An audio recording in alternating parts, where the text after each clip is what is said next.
You are listening to WRMU 91.1, the radio voice of Mount Union, Stark Actors on the Airwaves. This is your host, Christina Zordich.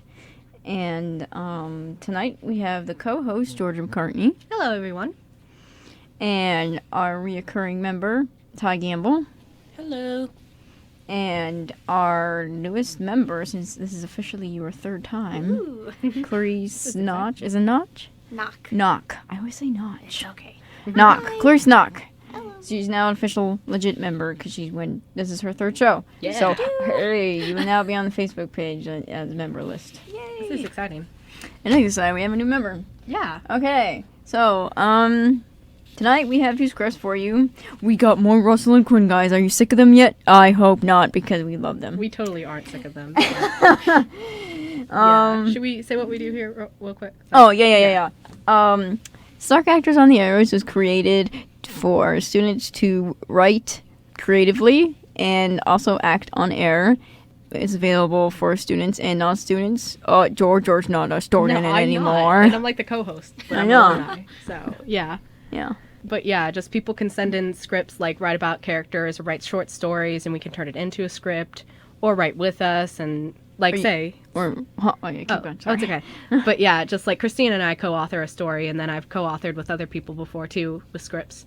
And sometimes I'll just write by myself. But if you want to write by yourself, send it in to us on our Facebook page, Stark Actors on the Airwaves. Is that right?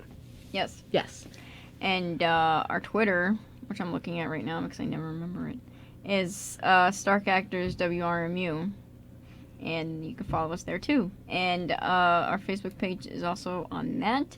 And the Facebook page has George's drawings as well as Which are Michelle's awesome. drawings. Oh, thank you. I know. Did you guys see the one her friend Erin did I think so. of the hospital Yeah. scene? Oh, yeah. Oh did. my Oh, no. gosh! Oh, yes. Ty hasn't heard that one yet. Oh my goodness, it's Ty full of missed these. out on the first original ending. Yes, but We gotta catch her up to speed. yeah, But you heard last week. She thought it was sweet, didn't you? it was Mhm. sweet. But Okay. what we've got here is like what Christina is talking about is we've got a bunch of I draw. I'm an artist apparently, but I'll draw the characters from these stories and we'll put them up on Facebook, and then you can just go and look at them. And it'll be awesome because you can put an image to the stories, and oftentimes I'll just draw scenes from the stories and we'll put them up there and it'll look cool. So that's what that is all about. And Christina? Huh? Sorry, I'm kind of having a conversation with Ty without words. Oh, okay. Yeah. Sorry, I was really distracted. What? It's okay. So, I think I've Yeah. whatever all this happy-go-lucky story, rainbows and butterflies and kittens and wings. and wings. There's a few of There George's are favorite wings. things. They are. They really are. That should be a song. It should be. But yeah, we've got two Parody. scripts for tonight. Our first one is I Wanted to See You Again, and our second I one, wanna see you again. I don't even know if that's a song, but it should be It is now. now. Yeah, and it's not over. Help me explain the first one. I Wanted to See You Again. Jessie. Yeah, we've got some of my recurring characters. We've got Oh, Aiden. yeah. Abigail and Aiden are like best friends, yeah. and he met Liam, who's my Yeah. That Aiden guy. met Liam last script. And now he doesn't want to be forever alone. So in this one, he's crushing on Jessie. Yes. Aiden's crushing on Jessie. Yeah, it's cute. I'm writing love stories here, and You are, it's like bro. puppies and kittens. You do it all the time. I do. I'm It's glad. we need something to cheer Clarice us up. likes puppies and kitties. I really I, do. on the other hand, like other things. You do. But yeah, so okay, we've got our characters. We've got Aiden. He's like this. He's deaf, but he's also a musician. He was like a child prodigy of music up until age 11. Then he lost his hearing, but he still continued doing what he loved. He relearned all this music, and all then the music. all of the music. And then Jessie is this professional stunt double, and he met Jessie when he was in the hospital, and then he met her again at a concert, and she remembered him, and so this is him just kind of going back and seeing Jessie. And we've also got Ace, which is Jessie's brother. And we've got Abigail, who was mentioned before as Aiden's best friend. And she's mute, but she moves her lips. And Aiden reads her lips. And then he just talks to her, and she hears it. That's and so she cool. moves She it. doesn't have to write it down. I know, right? They could just talk to each other. It's really cool. I like it. If he was blind, they would have no way of I actually almost wow. wrote that. That's Because I do have a blind character, and I almost wrote their interactions. And I'm like, but I don't know what happens after this, so I didn't have enough in my head filled out to write that script. It was between that and this, quite honestly. That's so ironic. yeah, so connected. Yeah, because my mute character and my blind character are like the only two that wouldn't be able to communicate without Yeah. technology. But yes, that other Yeah, script too. yeah. Yes. Couldn't they like write on like a letter on their palm? It would take forever, but They could. Simple sentences. I don't know. I am I'll Aiden. think about that. Sorry. That's what it should be called. I am Aiden. That's kind of cool. Anyway, this is the first script, written by George McCartney. It is titled "I Wanted to See You Again." Every work of characters in these work of fiction are fictional, not based on real people, living or dead. And if that you think they are, is coincidence. Don't sue us. We love you. Exactly. And again, you're listening to Starker Actors on the Airwaves. Start it up. Yeah, skip the synopsis. I already kind of did that, so. Oh yeah, I'm the narrator, aren't I? go for Oh, it. dude. Okay. Here we go. Okay, I'm also ace too. Okay, I got this. You still got this. Aiden stood outside the studio. He just stared at it for several long moments. He knew why he came, but he was nervous. He decided to walk in anyway, though. Once he did, he bumped into another man a little younger than him. Ooh! Hey, I'm sorry. I didn't see you there. Ace looked over to see Aiden. Aiden, what are you doing here? Ace gently moved Aiden so that the other man could see and read his lips. It's good to see you again, but why are you here at the studio? I, wanted to see what it was like here. Oh, well, we're not offering any tours at the moment, but you're welcome to just hang around for a bit and look around. I mean, we know who you are, so I'd be fine. That would be nice. I like that. Okay then. Go ahead and I'll have to catch up with you later. I'm needed on set. And with that, Ace walked off. Aiden began exploring. He could see many props and costumes. He ducked and walked behind the cameras as he kept on going. Just then, he arrived at a big open space. It had two large stands on both sides. A young girl was standing on one side. She then took a running leap. The agile teen then flipped twice in the air and landed gracefully on the other side. And cut. That's a wrap. Take a break, Jessie. Thank you. Oh, man alive, that felt great. Ha! The young girl then began to climb down the ladder to reach the floor. Aiden's face flushed as he fumbled around for something in his bag. He pulled out a lukewarm water bottle. Shoot, he couldn't give this to her. It was cold just a minute ago. Why? Hi, Aiden. Aiden jolted as he saw Jessie directly in front of his face when he looked up from his bag.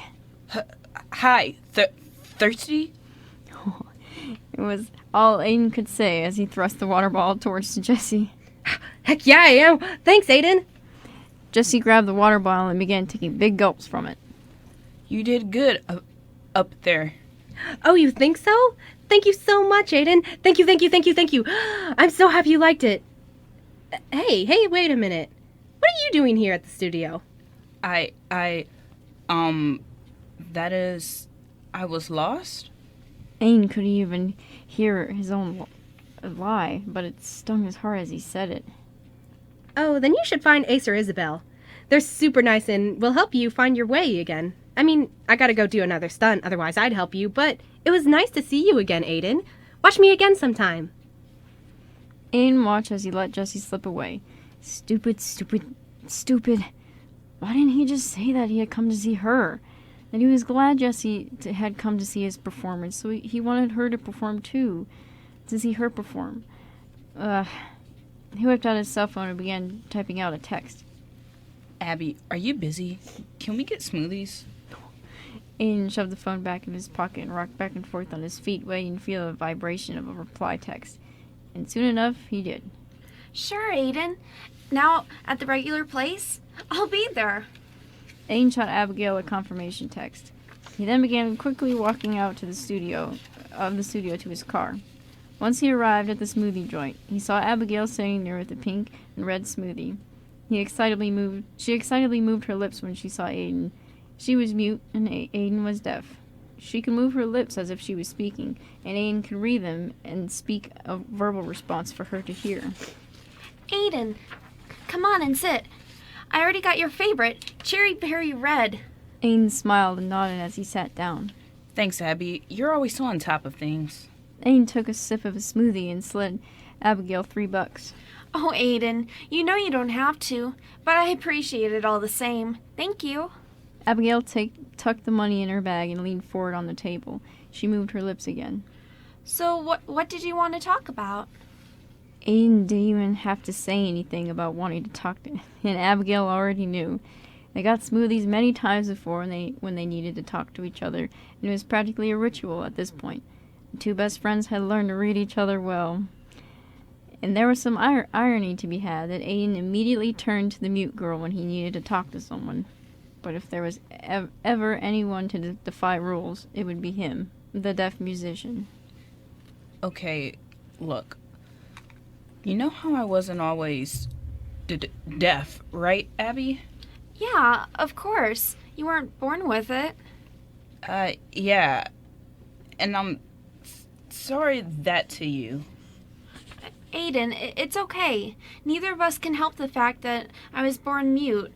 All we can do is make the best of what we have, like what we're doing now. So, it's not okay, but it is, you know? Aiden nodded. Right. I gotcha, Abby. Thanks for reminding me. I forget sometimes. And I know you do, but a little reminder doesn't hurt sometimes. I need to remind myself every so often, too. Right. But back to what you were saying?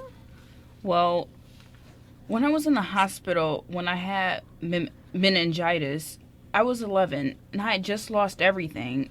And there was this girl, this really friendly girl, who gave me this wonderful note and this bright red carnation. It just meant so much to me that she reached out to me. She gave me a flower when all the other ones had wilted. Oh my goodness, how precious! Not so loud, Abby. Aiden, you're the only lip reader in here. I'm not making any noise. I don't even have my whiteboard out. All right. It's just, you're coming in loud and clear to me. It's hard to tell the difference. Thanks, but tell me more. All right. Well, I finally saw her again.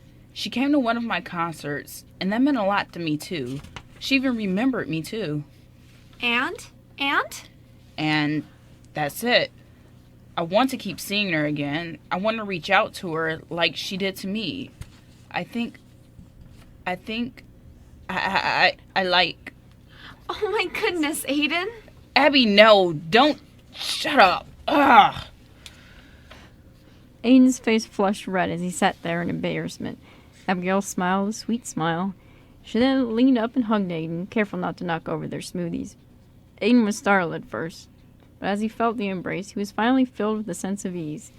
He smiled as Abigail lightly tapped his back.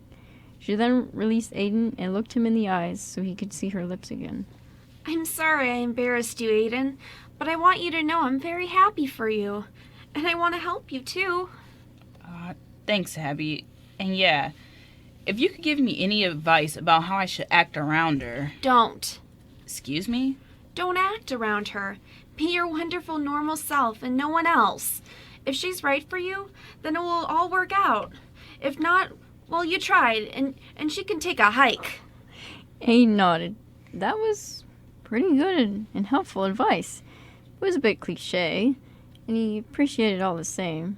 He smiled. All right, Abigail. That's a great idea. Thank you. Anytime, Aiden. You know I'm here for you. And for that, I'm very grateful. Thanks for your friendship, Abby.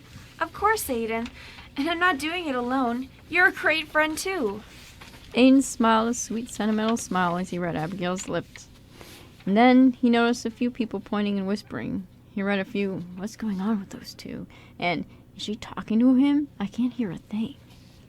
Abby, people are talking. Let them talk. We've got a great thing here, and we shouldn't let them ruin it for us. You're right, Abigail. You're right. I wish you well, though. Good luck talking to this mystery woman.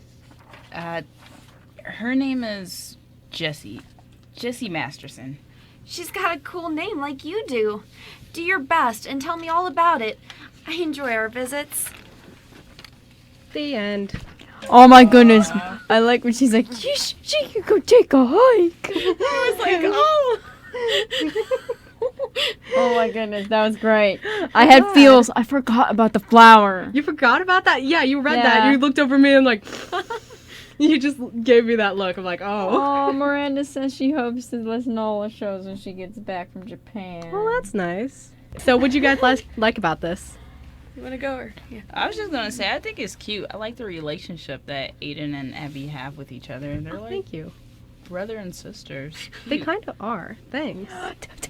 Tell them about the reference to us. The reference? Oh, how... Okay, there's a reference to Christine and I because you know how Aiden was just like, hey, you want to get smoothies? And Abigail's like, okay. And then she's already got the smoothie ready for him. And she's like, what did you want to talk about? He didn't even say anything about wanting to talk about his feelings. She just knew he wanted to talk. Mm-hmm. And it's funny because sometimes Christine and I will just be like sitting there and it's like, you want to go do this? I'm like, yeah, I was just thinking that. And I didn't even have to say that. It's like, wow. Sorry. What'd you guys think about that? I thought it was so the cute feeding? that Abigail was like able to like say just don't even bother with them, and he was just all like little self-conscious and know, everything. But she was like, don't forget them. They can take a hike. Exactly. Yeah. What was I gonna say? Oh, I like the part where where he's like, Abigail, stop being so loud, and she's like, I know. That was really sweet. Irony. That was I know, really right? I love it. sweet.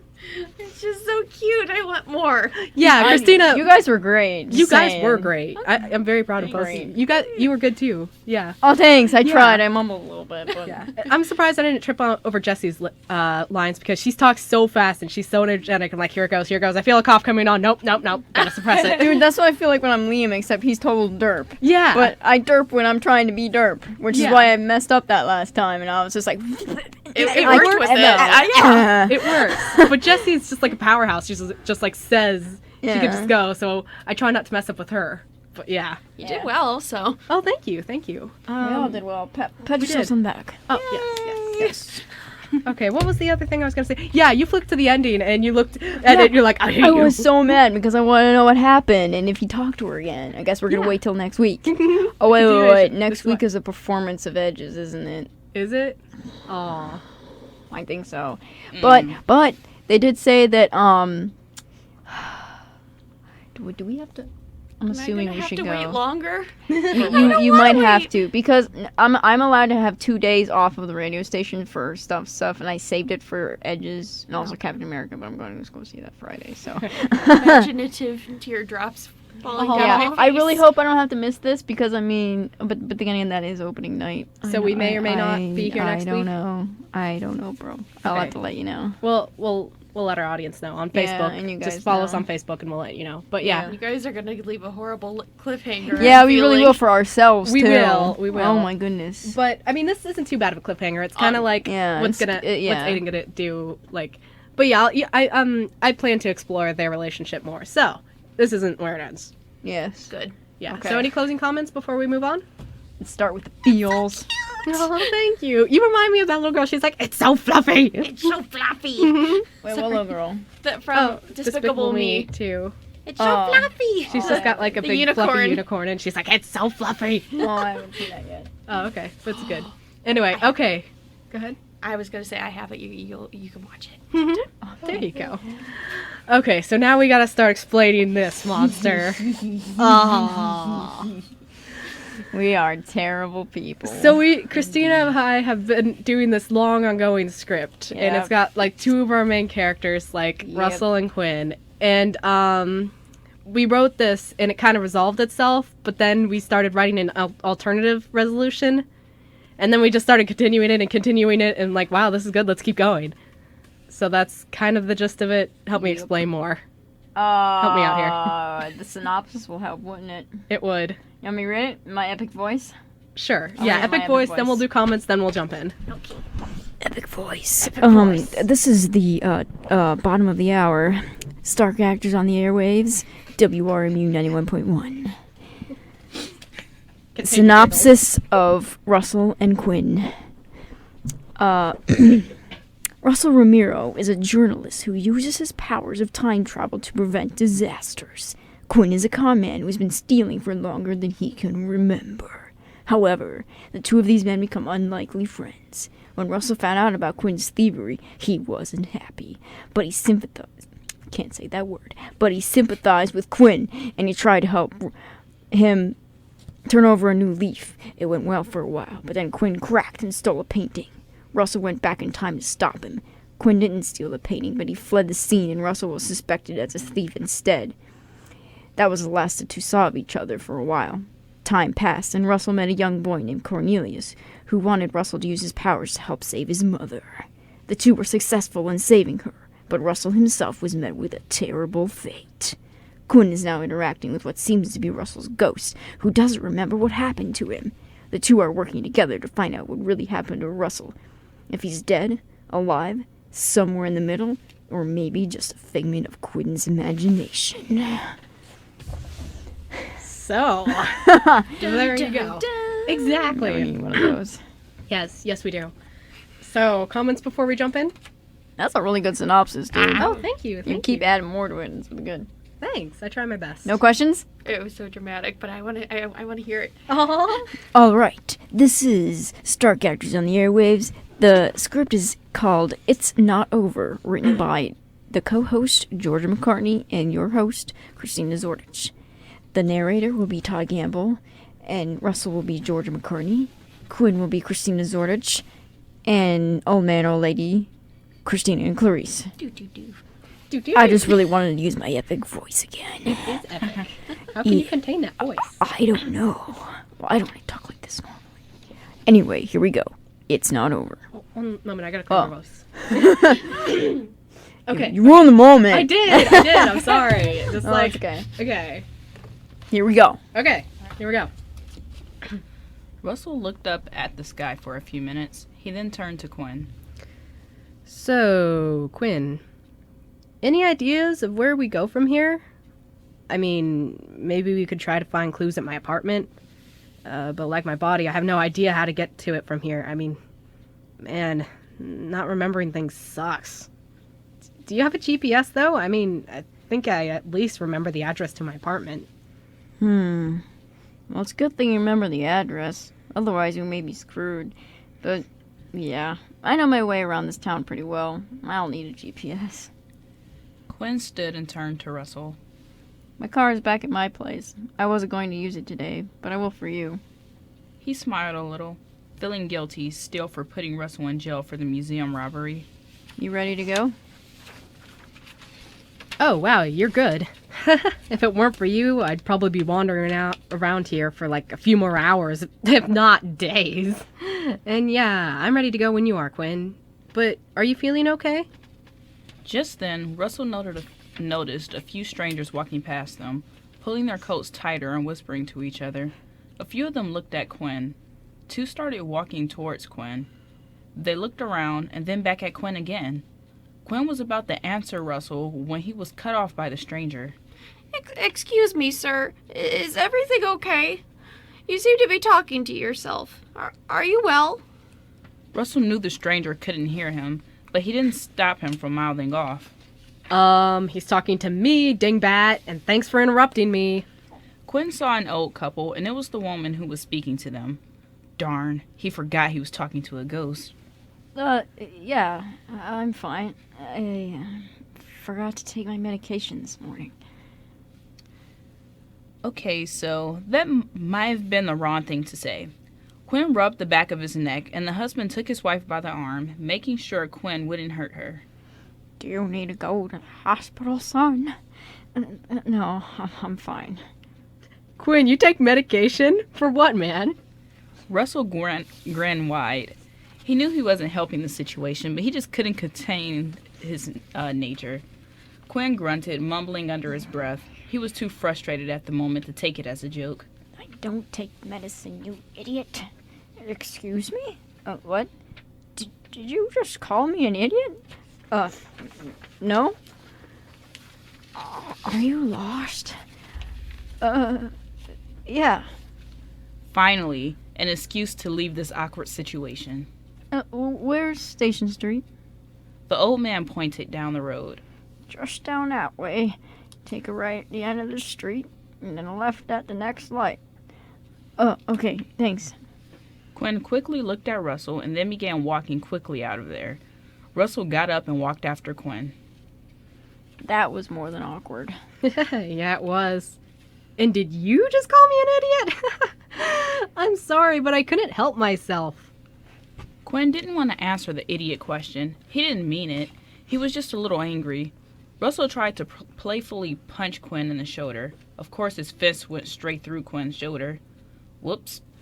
Quinn felt his shoulder grow cold again, seeing that Russell was trying to touch him. He really wished that Russell would stop trying to touch him. It reminded him of the fact that Russell was dead, and that Quinn regretted not being able to be a closer friend to the man while he was alive. Quinn, here. I got a solution, though. Next time you need to talk to me, just pretend like you're talking on your cell phone. Then no one will question you. Well, unless it rings. But other than that, it's pretty foolproof. That's a good idea. Quinn said as quickly as he took his cell phone out of his blazer pocket. Russell noticed Quinn was getting a bit ahead of him. Russell lifted his feet off the ground and resorted to floating so he could keep up with Quinn. The last thing he wanted to happen was to get left behind. Okay, I have it ready. Just follow me till we get to my place, okay? Then we'll drive to your place and hopefully find something. Do you live with anyone, or is it just you? He smiled, though, as Quinn took his advice.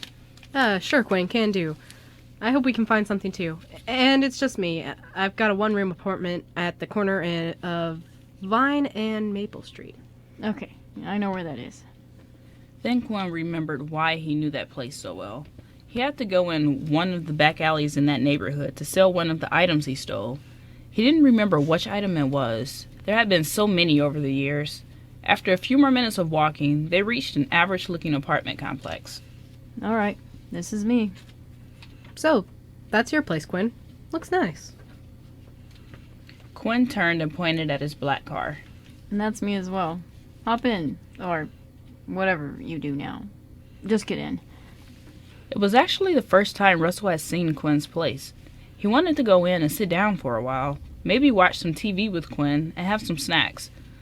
But he knew none of that was really possible or logical at the moment. Russell looked around.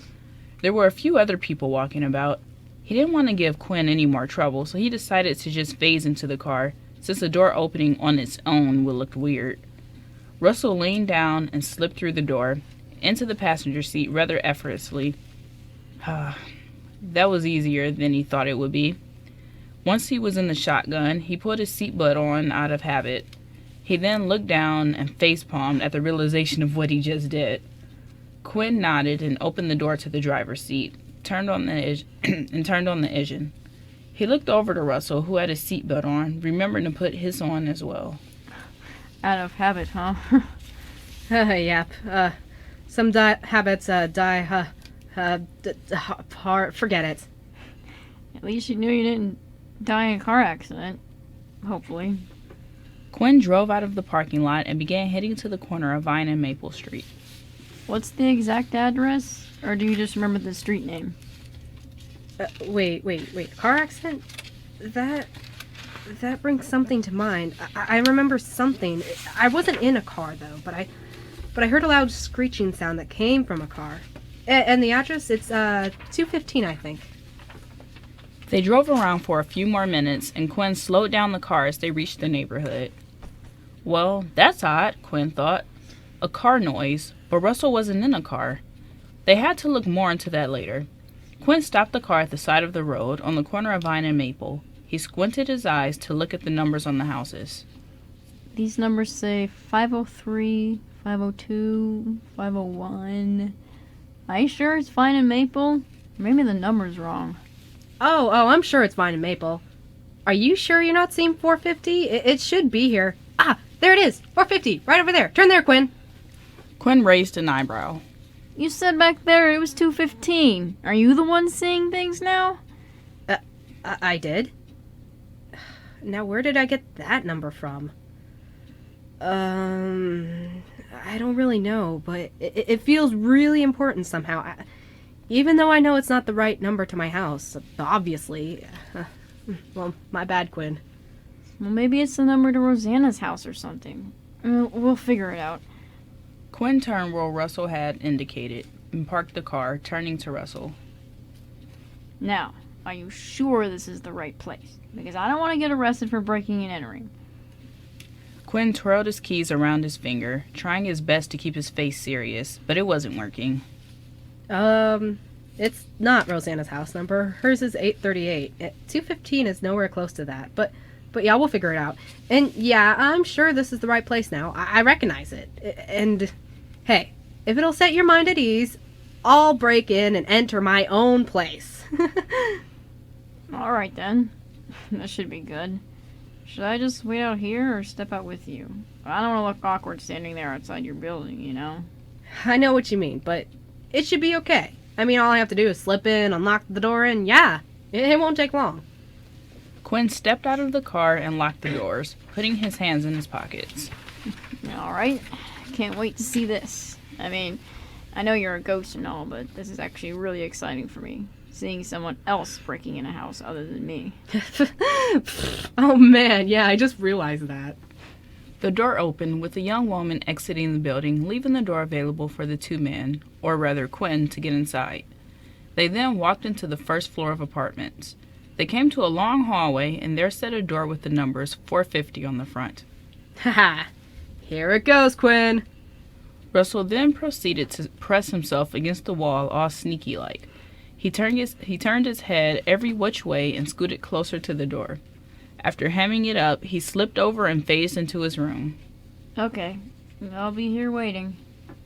Quinn whispered as he folded his arms across his chest, watching as Russell phased inside. Then he heard footsteps. It sounded like someone was coming from the second floor, down to the first floor. The steps echoed loudly, even though the door to the stairs was shut. Russell! Russell, hurry! Someone's coming! Then Quinn heard a voice from the stairwell and looked around. Someone would probably recognize him. He knew this neighborhood all too well, sadly. What should he do? What should he do? He spotted the window and quickly opened it up. I'm getting the heck out of here! Quinn tried to slip through. No luck. There he stood, his torso out the window, looking like a fool. Russ? Can you help me? Russell came back out to check on Quinn. Dude, why are you freaking out? But here, let me help. Russell then walked over to the window. He was able to lift small things earlier, but this window was heavy and kind of stuck on Quinn. Russell stood and paused for a moment. He then tried to slip his hand between Quinn's back and the window. No dice. Russell's hand slipped into Quinn's back just like earlier. It wouldn't become solid enough for him to grab onto anything. Russell glanced around to see if there was a spot where it was just the window. Quinn struggled, moving around rather pitifully in the window. Oh, no offense, pal, but how are you supposed to help me? Face through the window like you did the wall? How's that supposed to help? Shut up, Quinn. I got this, I think. Just then, Russell noticed a little corner where the window wasn't touching Quinn. He slipped his hand underneath it and pulled it up with all his might. Still no luck. Russell then got up on the windowsill with both feet. He leaned down and tugged at it once more. Quinn squirmed once more and turned, trying to see what was going on. Nothing? Still? So that's it then? I'm not supposed to die like this. This is pitiful.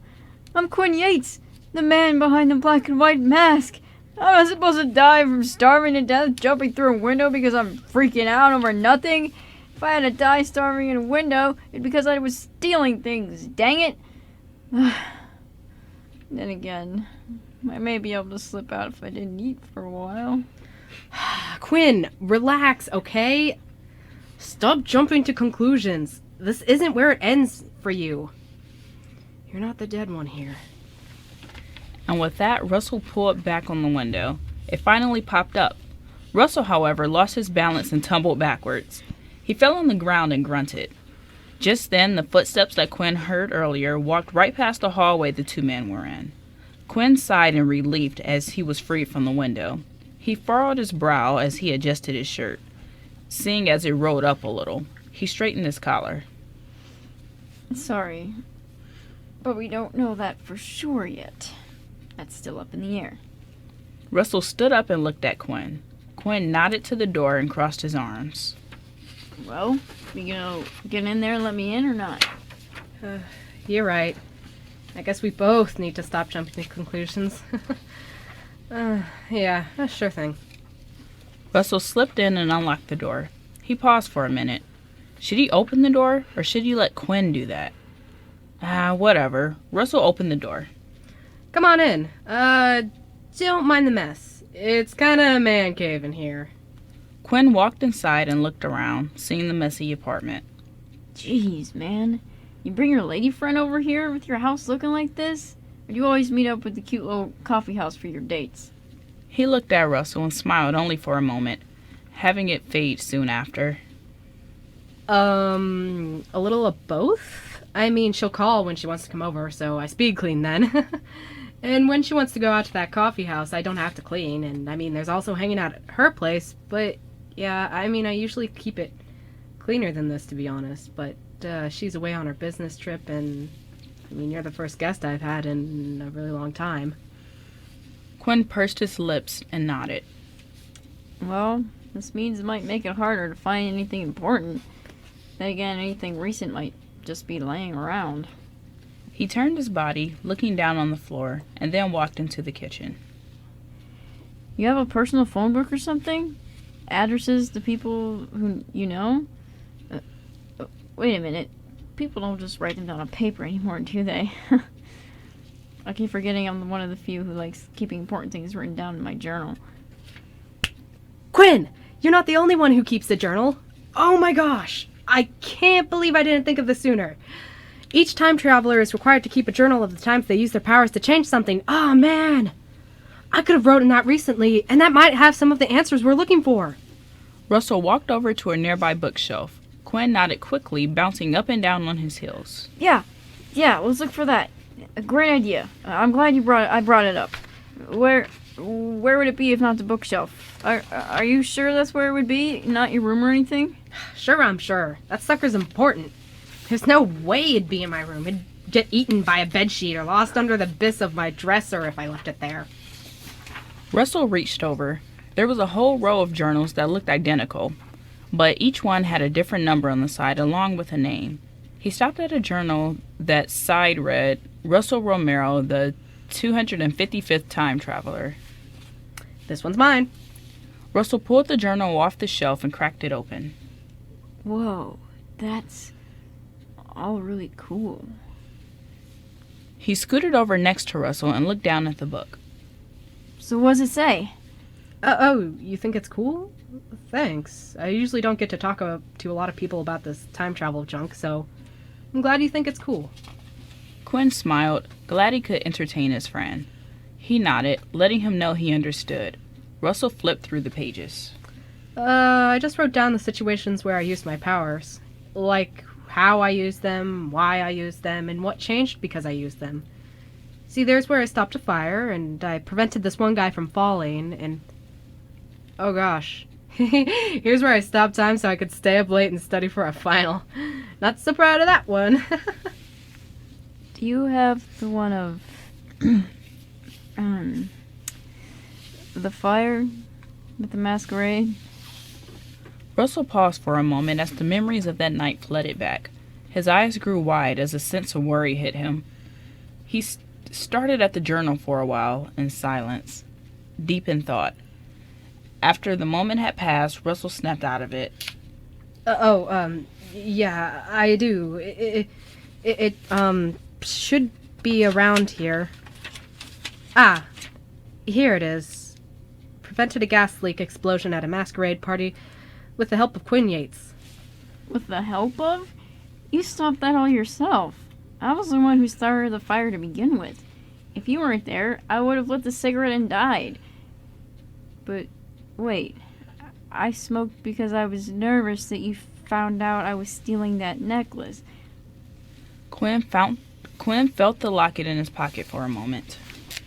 Funny how that time thing works, huh? Russell just looked at the page for a moment. More memories were hitting him. Quinn would have lit the cigarette if Russell wasn't there. In fact, he did, but Russell used his powers to be there to stop Quinn. Wait, he used his powers... Oh no.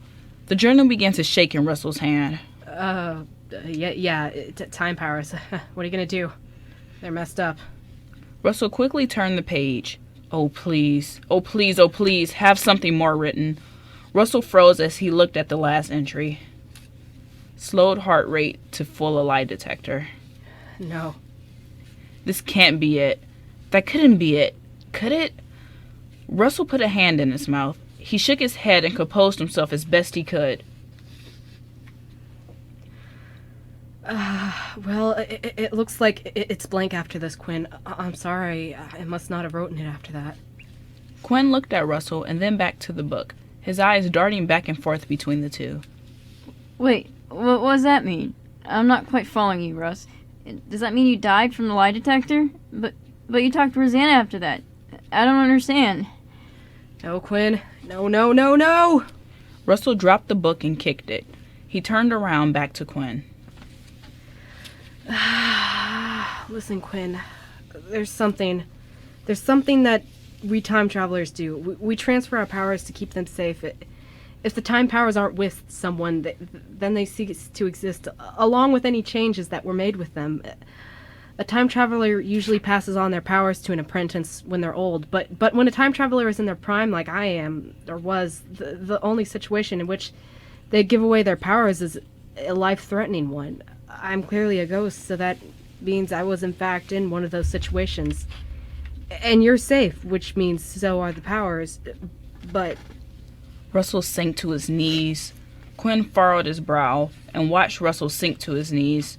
Then his eyes widened. He could feel his heart sinking in his chest. But I could have transferred my powers and survived, but the journal is blank. I didn't write in it after I transferred my powers. A power transfer is something extremely important and would have for sure been written about. And that can only mean one thing. It means I didn't survive to write about it. It means somewhere out there, someone is running around with the freaking powers to control all of time. It means I'm dead for sure, Quinn. What? What? No! Don't make that assumption. Maybe you're in a limo somewhere. Yeah, kind of like half dead. I don't really know if that makes what it takes to be half dead, or something. I don't know. Anything but dead, Russ. Anything but dead. Please stop saying you're dead.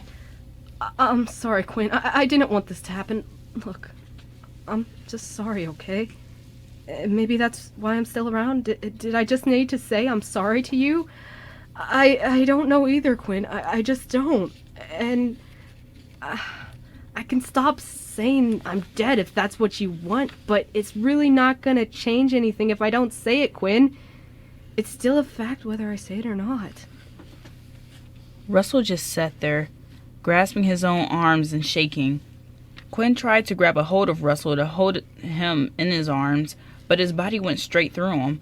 Russell just sat there as Quinn's arms phased through him. He felt warmth that he no longer possessed. He only stared at his cold, hard floor. This sucks. This really, really sucks. No! Stop it right now! You aren't allowed to cry. Not now. We aren't finished yet. We don't know for sure. And I'm not quitting until I see your cold body with my own eyes, Russell. Ghosts can't cry, Quinn. That's why others cry for them. And you're still not giving up, though? You still need more proof? You're as stubborn as I was. Quinn sank to his knees as well. Russell, no. Just... no. Don't apologize. What are you apologizing for? For dying? If anyone needs to apologize, it's me. For getting you arrested. For misleading you into thinking I was a good person. I'm just... not. Not like you, anyway. Russell paused, clenching his fist. His head shot up. Okay, now you stop it, Quinn. You shut up. You're a flippin' great guy. You've put up with my crap this far and longer. Heck, you wouldn't even let me give up when I wanted to. When I knew it was time to. Sheesh, you're freaking even standing up to me when it'd be so easy just to walk out that door and say, see you later. But Quinn, you have the courage and valor of 10 men, and I want you to know that. So, just shut up and keep doing what you're doing. Quinn looked up when he heard Russell start to yell at him. He was immediately frightened of the hollow figure. Quinn looked down at the ground, lips quivering. He had no words. This man was here, telling him that he was a good man. For once in his life, he was a good man. No one had told him that he was brave before, and if they did, he never believed them. He ran away from people many times. That was all he knew. His technique to his life was to hit and run, take what you need and leave, which is probably why he couldn't leave Russell. Whatever he was supposed to get from the man, he didn't receive yet. Or if he did get it, he hadn't got enough. But Russell had nothing to offer, did he? Or was that what friendship was all about? Give and take? But what was he giving? What was being exchanged? Out of the silence and a few sobs, Quinn's stomach growled loudly. Way to ruin the moment. Okay, I'll shut up. If we get something to eat. Or, I mean, if I get something. I skipped breakfast this morning in the rush to catch the bus. A smile grew on Russell's face. You know what? I want to be more like you. Not giving up until the bitter end. And even past then. Standing up to face what scares me. Thanks, Quinn. Thanks for not letting me let go. Russell noticed Quinn was crying. He reached for a dish towel from a nearby countertop. Quinn watched as Russell's ghostly figure lifted the towel, sniffling as he wiped away the tears. Look, here. I got those. This is a clean towel, by the way. Russell then finished dabbing the tears away from Quinn's eyes. After he was done, he handed the cloth to Quinn.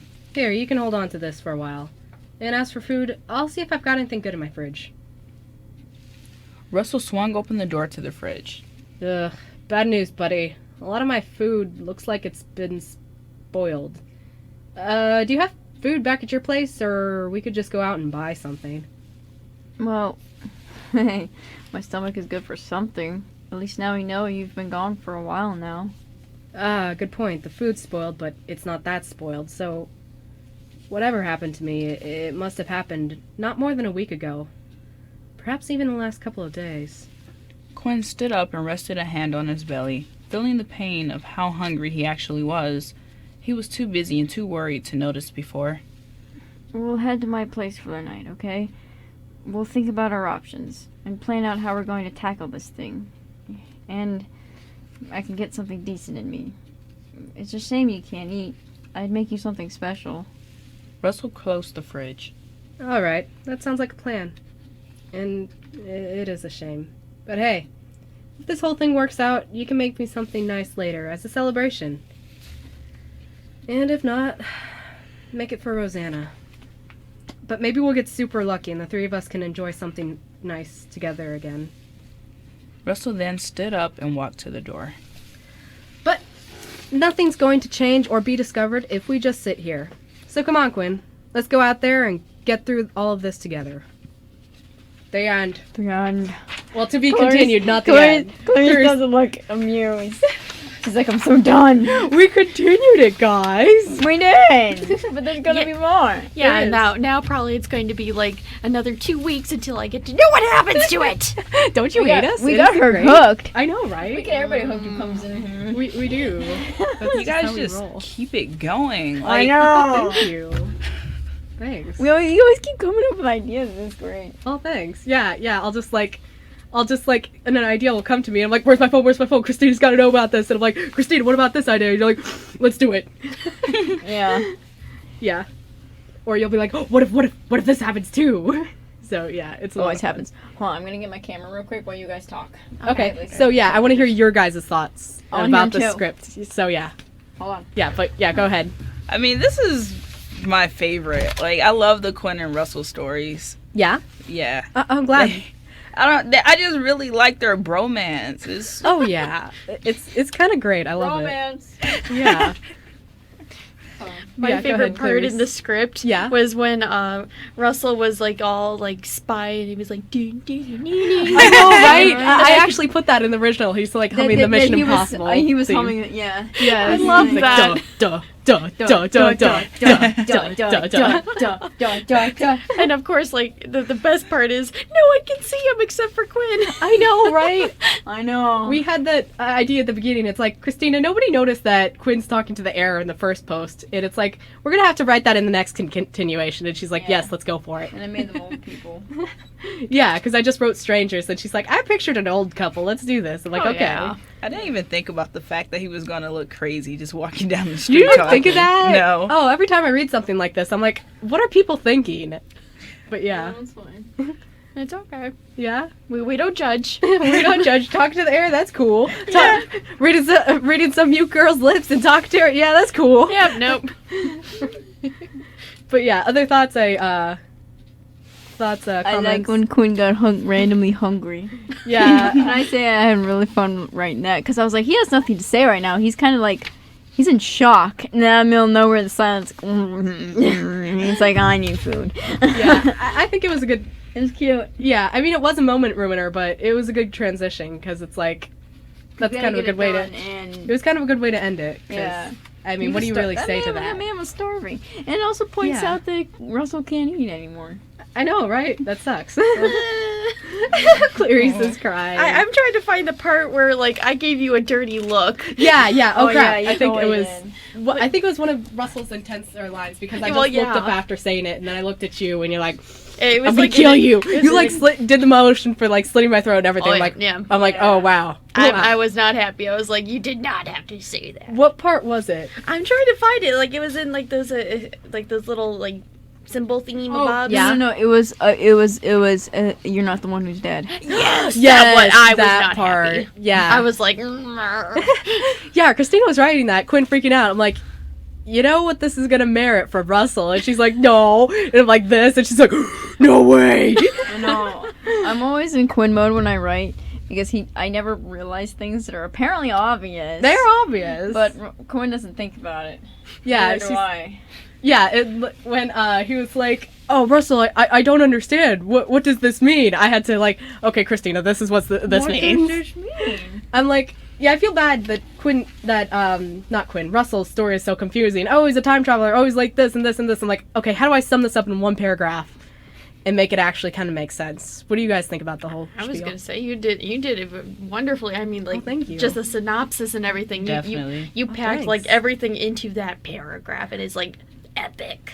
Oh, thank you. Thank you. Christina's voice helped too. Oh Yes, yeah, yes, it is. Wait, what voice? Your this is the story. Oh, of yeah. Russell. I love doing that. Yeah, it's awesome. But for you guys you guys who have seen like the previous stories that have led up to this, it's like fun to see the continuations of referring back to the other ones. Tell me your thoughts about that. Yeah, like Masquerade Party. Did you know about the Masquerade Yeah. Party? I know Yeah. about What that do you one. think about? They always bring that up. Clarice doesn't know though. Yeah, I'm sorry. That's It's okay. You'll hear it eventually. Oh, yeah. I just like their whole story, period. I don't have anything specific to say. I just love these two as characters. And I'm really like, Quinn's my baby. I'm ready to find out what the heck happens. Like, do they ever find the body? What happens when Rosanna comes back in town? There's no body. There is no body. Don't even go there. He's man. dead, Clarice. He's dead. I hear you. I love how I put. And Time is the happy ending where he was all okay. He was just in a coma. Yeah, Yeah, she missed that. I would miss the good stuff. Yeah, That's cool. See, this No. is what happens when you're not here. No, she's gonna hear it someday. Yeah, but you'll hear the ending to this too, and you'll hear the ending to that. But yeah. Oh, Elizabeth wanted me to send the script to her over Facebook and stuff. Oh yeah, we'll send scripts and stuff. So yeah, because she's like, I need to read it. So Okay, but yeah, let me see. Closing thoughts, hopes for the next scripts. Quinn. We know you do, Christina. Quinn. He's seriously my favorite character I ever made. I Yeah. have so many feels for that man. And You should have heard me last night on Skype. Georgia was. I'm like, why can't Quinn be a real guy? He's freaking amazing. And Yeah. And I'm like, well, Russell's kind of annoying, but I'd still be his friend. Both sweethearts, though. They I are. know. I mean, you wouldn't think Russell's that much of a sweetheart from a first glance. Neither would Quinn. Yeah, you would. Yeah? Russell's a sweetie. Oh, okay. Quinn, you think he's a bad guy. But he's not a bad guy. He's not a bad guy. He's not a bad guy. You're your sweetheart. I He is a know. sweetheart. Man, how you gotta tell me your feels when when Russell snaps, the Russell snapping scene where Well, when they yell at each other. It's like, I'm no, like- stop crying. I'm like intenseness, like they're screaming at each other. that I'm was like, "Ah!" yeah, that was the most intense part we were writing. We're like, whoa, we're getting like tingles here, like when Yeah, because, like, they took over us for a little bit. yeah, we were just like writing as them. We're like, whoa. They're like, nope. You're not going to pretend to be us. We're just going to take you over. yeah, it's like, this is my story now. But no, when Quinn's like, man, I'm not a good guy, not like you anyway, and then Russell's like, Oh you know my what, goodness, shut up. I had so much fun writing or saying that today. Oh yeah. He's It was- like, I forget what the line. Yeah, I had a lot of fun with that. oh yeah, I was trying to clear my throat and everything. I'm like, here it goes, I can't mess this up. This is like the most important line. I know. And then I did it. I'm like, okay. And then you gave me a high five. That's good. I thought it was like a perfect climax because like Oh, the beginning of the story, like they're kind of tiptoeing around like the fact that he's he's dead. possibly dead Yeah. and all that, and like just all that has happened, and it really needed like some sort of like outlash kind of yelling scene, and I thought it was thought so. perfect. So Oh, thank you. Thanks.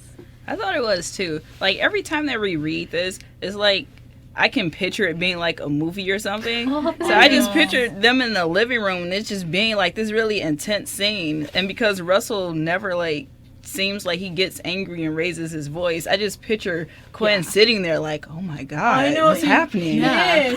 Yeah, Russell, that's another thing. I even mentioned that to Christina. I'm like, Christina, Russell, like, never yells at anybody. This is like... And I'm like, I know it's sigh. weird. Yeah, but did you guys see it coming when, like, Russell was freaking out? He was, like, flipping through the journal. He's like, no.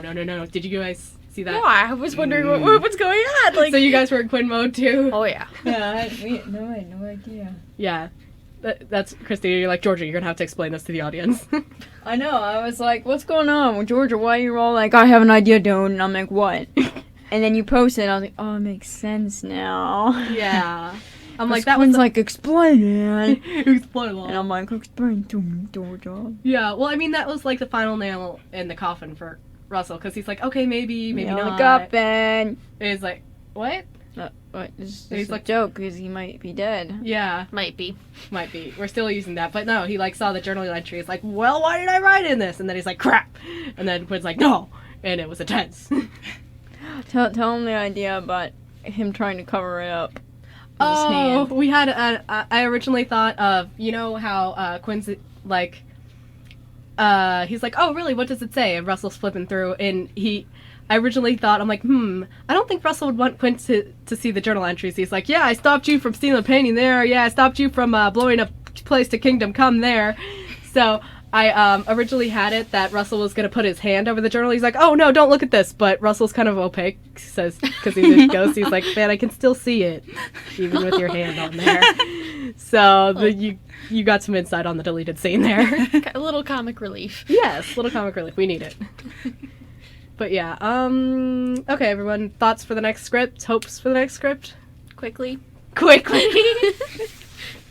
I just hope we finally get to see like You'll get to see where the eventually. body is. I don't want to see eventually. I want it to like now. I want to know what's gonna happen. I know, but then we can't drag out the epicness. I think this is gonna be how it's going. It looks like it's gonna be like 4 scripts, I'd say.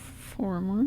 No, What? like No. 4 There's total. There's one. They're evil. I know. I was gonna say my jaw is like dropped. I'm like, what? like 3. The one thing happens that we discussed earlier. and It's the then next script 4 we have, and then the next one that we discussed in the last one. So 3. I'm thinking 3. 3 more. Maybe 3. Oh, hey guys. Three. Hey guys.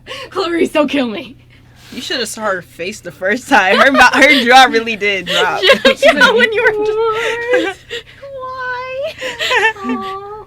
Well, go to Facebook and look at the pictures of them in the meantime and torture yourself It's with that. gonna make it even worse. Oh yeah, especially since Ty didn't see the hospital scene. That's terrible. That picture's beautiful. I know, oh my right? Goodness. I was just trying to. Okay, in the alternative script we have, should we tell them what happens in the? I mean, we already had it on air. The original script we have. Yeah. Yeah, in the original script we yeah. have, Quinn sees Russell in the newspaper and he goes to see him in the hospital. and then he just talks to him, and Russell originally, and he wakes up from his coma, and then they hug it out. Yeah, and then they hug. I was trying and to... then Cornelius, I'm just imagining a window like that, and Yeah. he picked up Cornelius, and they're like, they waved by. I imagine that too. Yeah. But yeah, well, the picture you're talking about, I was trying to draw out the scene where they're hugging. And I was trying to draw it out, and one of my other artist friends, she's like really good, and I was trying to draw it, and she's like, what are you trying to draw there? And I'm like, oh, I'm trying to draw this really emotional scene, and it's like two men hugging, and they're like really happy to see each other again, and it's great. And she's like, oh, but your pose looks a little funky. Let me help you with that. I'm like, okay, here you go. And she's drawing this. I'm like, wow, you're really good. Just keep doing what you do. And she's like, okay. And then she like draws this whole scene. I'm like, this is amazing. I'm like, thank you. And she's like, yeah, you're welcome. Hey, let me fix that. I'm like, I just got free artwork. This is great. That was great. Yeah. And then we're gonna pay her to make a full thing of Quinn, right? Oh, yeah. So I wanted a front view of him. I'm like, make one of my beautiful man. Yeah, and then we're going to pay her to actually, because I can't bamboozle 2 free drawings out of her. That's just not right. But yeah, we're going I to... do free drawings. Turn around. Hey! Hey, Allie! I was wondering what that noise was. We're under attack. Hey! Yep. More Bunch of people. But yeah, we're just going to pay her to do a drawing for us. That's great. Hi, Allie. Okay. So should we wrap things up here? I was gonna say, can we have more cutesiness from like Abigail and Aiden and all that other thanks. stuff? Can we? I want more cutesies. Yeah, we'll have more cutesies. I mean, it's me, so. Yay! Yeah, what are you looking... Bound tell to me have about... Cusies. Sorry. I like it, though. What are you looking forward to see so you can help inspire me for the next one?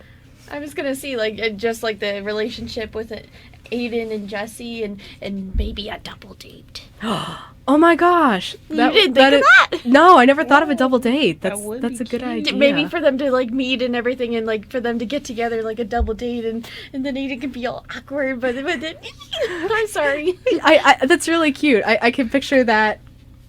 That Christine, you're pulling on the headphones. It's okay, but I can picture that. It's like a battle of the awkwardness there with.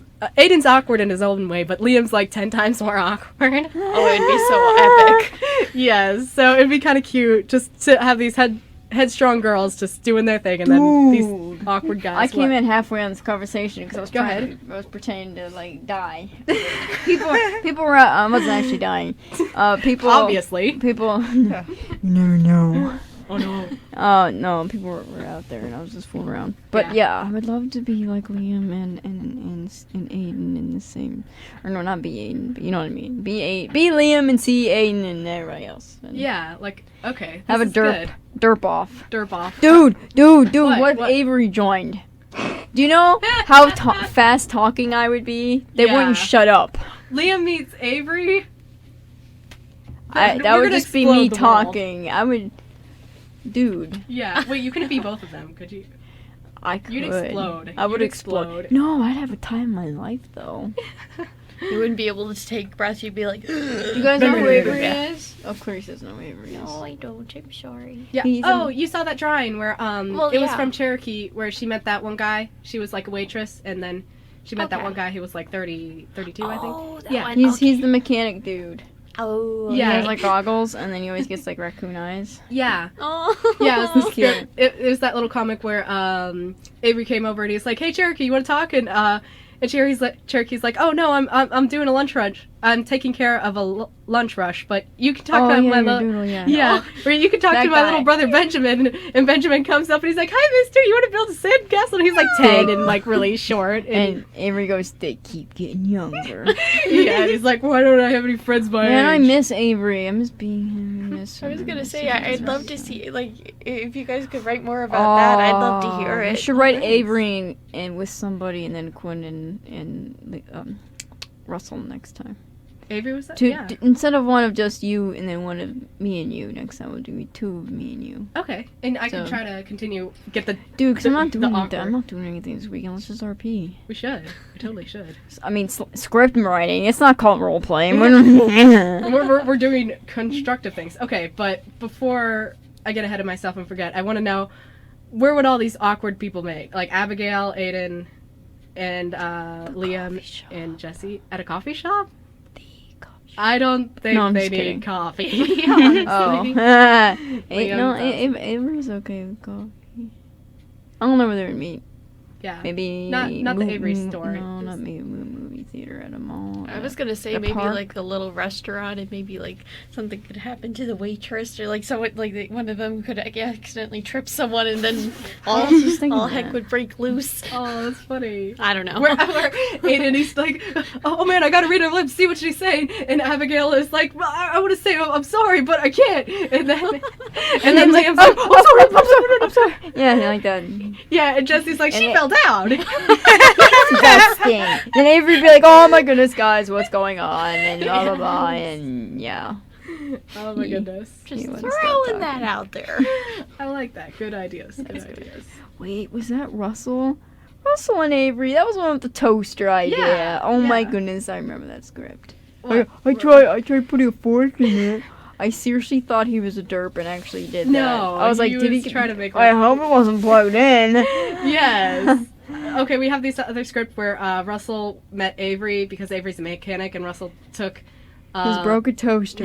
his broken toaster. He's like, "Hey, can you fix my toaster?" And he's like, "Yeah." And he's like, "Man, I even tried sticking a fork in it to get it to work." And Avery's like, I hope it wasn't plugged in, sir." And he's like, "Of course it wasn't. It's like, if it was plugged in, I'd use a knife." And he's like, "Oh, okay." Yeah, I Well- thought Russell. Russell is such Russell. There's no He's such other a way troll. Yeah, there's no other way to describe him. But yeah. He's a troll. So yeah. Time to wrap things up here. Any closing comments? Wow, we spent like 4 days writing that, and it took like 20 minutes to write it. I know, right? Story of my life. I spent like 20 know, hours it's on like a like- picture, and like somebody's like, "Oh, that's nice." As long as you guys enjoy it. I mean, Ty's yeah. face at the end was just like, man, I love these guys. I do. It's worth it. We keep It's worth it. entertained. Yeah. Oh, we're watching that movie Wednesday, aren't we? Yeah, we are. Me and George already watch movies. Way ahead of you. Well, yeah, you were watching movies before it was cool. I'm such a hipster. I'm all actually a alone. You hipster. kind of are. Aw, Clarice needs to watch movies. Hello. Clarice needs to watch Brothers Bloom. Yeah, that's like Ty immediately was just like, yeah. That's the Oh yeah. that's the time that you're Christina's friend. If you've And seen you need Brothers to watch Bloom. Despicable Me. Oh, Okay. yes. And Despicable Me. I- Despicable Me 2. I saw the first Yes. one and see the second one. I have both. Well, Okay. we're a little over, so we should Sorry. wrap up. It's okay. We'll continue this conversation. Ty's later. face is just like, yeah, Brothers Bloom. But seriously, Good movie. if I show you that movie, that officially means you're like a good friend to me. Because I don't show that to everybody. Means you've been initiated. Yep. It really Special. does. One of us. One of us. Also, you're also initiated if I give you an Avengers name. Ty's Rhodey.